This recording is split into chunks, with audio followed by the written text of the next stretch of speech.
Thank you for invitation, and it's my pleasure to be here. I will be very short in this presentation, just to give you more opportunity for questions to our distinguished speakers. And so what our research is about, so in this ecosystem of disinformation, let's say, we need to find right actors to with whom we can, social actors like civil society, governments can interact in countering disinformation. And of course, social media platforms, private actors should be our partners in this work. So that's why this research is intended to analyze how social media platforms adopted policies to be in line with recent regulations in European Union, especially Digital Services Act, which is empowered these platforms with tasks to deal with different types of requests, to manage content posted, and to be in charge for regulating content. But AI-generated content raises new questions, and this new technology used to drive different content moderation used by different platforms. So we analyzed how different social media platforms already adopted to these challenges. And first of all, what is constitutes this AI-generated disinformation? So AI used to generate deepfakes.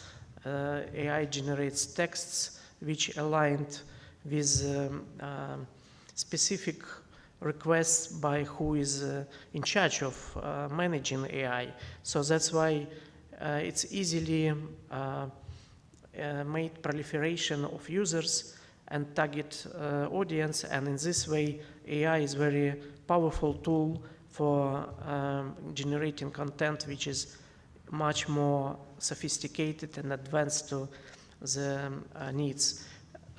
So for platforms, it's a first challenge at detection of this AI-generated content. Second is recent policy gaps and the need for adaptation. And we can see also and observed inconsistency in enforcement of the rules established already in the European Union in Digital Services Act. So this have a huge impact on understanding what is happening in this environment, in social media, and how it influences democratic processes. Yes, so algorithms amplify disinformation, and this is very advanced content, and it amplifies polarization. And of course, these elections, which we observed recently, and results of these elections can be an evidence what happened in social media, how that influenced results of the elections in the United States. So the European Union has performed a study, and based on the findings by some civil society organizations a year ago, it's so-called doppelganger campaign. Russian-enabled botnets used different sophisticated tools, like they are. It was a phishing campaign targeting especially European countries and populations. So they cloned websites, first of all, and then they used reference to these cloned websites to publishing this content. They used different geo-blocking tactics and sophisticated tools, and that is documented already by European Union. So this study was presented to European Commission, and they revealed platforms' vulnerabilities that they can't counteract to these campaigns.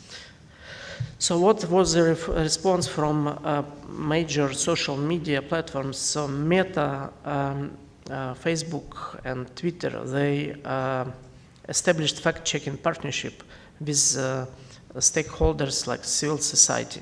YouTube established AI-driven moderation of the content, and TikTok used user-driven labeling. But all these techniques used by this social media impose challenges for end users, so because it's inconsistent enforcement, limited algorithmic transparency, and also reliance on user labeling, which is also subjective and does not really perform this uniform law enforcement of the rules. So what recommendations we can provide for this policy? So first of all, we need to introduce algorithmic transparency, which will disclose content prioritization factors. We need to engage cooperation between different platforms and improve frameworks in the EU, especially introduce new guidelines needed to implement what is intention of the policy. And we need to educate users to recognize AI manipulated content. So that's briefly findings, and I would like to share also our previous research. You can use this QR code, and this is study of cyber warfare. So 10 years analyzed of warfare, cyber warfare in Russian-Ukrainian conflict. And we, in our study, established correlation between cyber attacks and kinetic attacks. So it also very closely to the understanding of cognitive warfare. And unfortunately, we see that cyber tools used for intelligence, and it could be used for good, for example, for identifying civilian objects which should not be attacked. But unfortunately, our enemy used it for precise targeting. And we witnessed it in July when, after intelligence, cyber intelligence, Russian, they attacked children's hospital in Kiev this year. So it's terrible. So you can use this research, you can upload it, and you can find correlation. So at least 3 weeks before kinetic attacks, Russian used cyber intelligence. And then during and after kinetic attacks, they also used intelligence for identifying what has happened, what movement of people, movement of targets, and so on and so on. So that's elements of cognitive warfare. And we also analyzed how information campaigns was connected with cyber attacks for this last 10 years. So please use this report. And another one is mostly for policy analysis. So we analyzed EU policies in cyber field and Ukrainian adaptation to these policies. For those of you who are interested in strengthening EU-Ukraine strategic cyber solidarity and cooperation, please use this report. It also includes reference to documents about current cooperation between Ukraine and European Union, especially with ENISA, European Network Information Security Agency, and other activities. So that's all from my side, and if you have any questions, please feel free to reach me also on LinkedIn and through this email.